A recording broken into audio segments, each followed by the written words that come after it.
ನಮಸ್ಕಾರ ಕರ್ನಾಟಕ. ಅಬ್ಬಬ್ಬಬ್ಬಬ್ಬಬ್ಬಬ್ಬ, ಏನ್ ಗುರು, ಒಂದು 4 ಪೇಜ್ ಹಿಡ್ಕೊಂಡು ಇಡೀ ಸಿನಿಮಾ ಸ್ಟೋರಿನೇ ದರ್ಶನ್ ಮೇಲೆ ಆಗ್ತಾ ಇದ್ದೀರಲ್ಲ.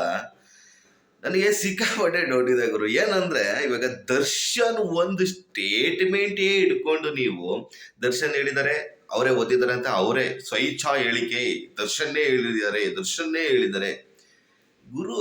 ಈ ಒಂದು ಕೇಸಲ್ಲಿ ದರ್ಶನ್ ಒಬ್ಬರೇ ಇಲ್ಲ ಗುರು, 17 ಜನ ಇದ್ದಾರೆ ಆರೋಪಿಗಳು.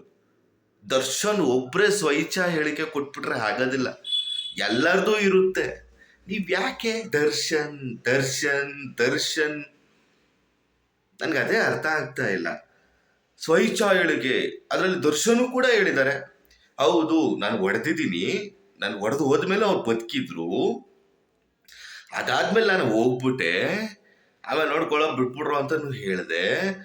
ಅದಾದ್ಮೇಲೆ ನನಗೆ ಫೋನ್ ಬಂತು, ಈ ಥರ ಹೋಗ್ಬಿಟ್ಟಿದ್ದಾನೆ, ಸತ್ತೋಗ್ಬಿಟ್ಟಿದ್ದಾನೆ ಅಂತ. ನೀವು ಯಾಕೆ ಅದನ್ನ ಕ್ಲಿಯರ್ ಕಟ್ಟಾಗಿ ಹೇಳ್ತಾ ಇಲ್ಲ? ನನಗಂತೂ ಗೊತ್ತಿಲ್ಲ ಗುರು.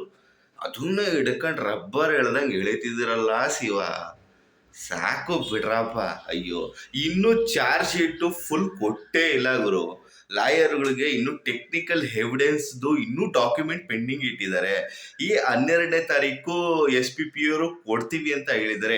ಫುಲ್ ಚಾರ್ಜ್ ಶೀಟ್ ಬರೋವರೆಗೂ ಇದು ಕ್ಲಿಯರ್ ಪಿಕ್ಚರೇ ಗೊತ್ತಾಗಲ್ಲ. ನೀವ್ ಯಾಕೆ 2-3 ಪೇಜ್ ಹಿಡ್ಕೊಂಡು ನಾಯಿ ತರ ಬಡ್ಕೊಂಡು ಸಾಯ್ತಾ ಇದ್ದೀರಾ ಅಂತಾನೆ ನನಗಂತೂ ಗೊತ್ತಾಗ್ತಾ ಇಲ್ಲ. ಮತ್ತೆ ಕಿರ್ತಾಡ್ತಿದ್ದೀರಲ್ಲ, ಈ 4 ಶೀಟ್ ಹಿಡ್ಕೊಂಡು ನೀವೇ ಕೂತ್ಕೊಂಡು ಜಡ್ಜ್ಮೆಂಟ್ ಕೊಟ್ಬಿಟ್ಟು ಅವ್ರಿಗೆ ಶಿಕ್ಷೆನೂ ನೀವೇ ಕೊಟ್ಬಿಟ್ರಿ ಗುರು. ಇನ್ ಕೋರ್ಟ್ ಏನಕ್ಕೆ, ಜಡ್ಜ್ ಯಾಕೆ, ಕಾನೂನು ಯಾಕೆ?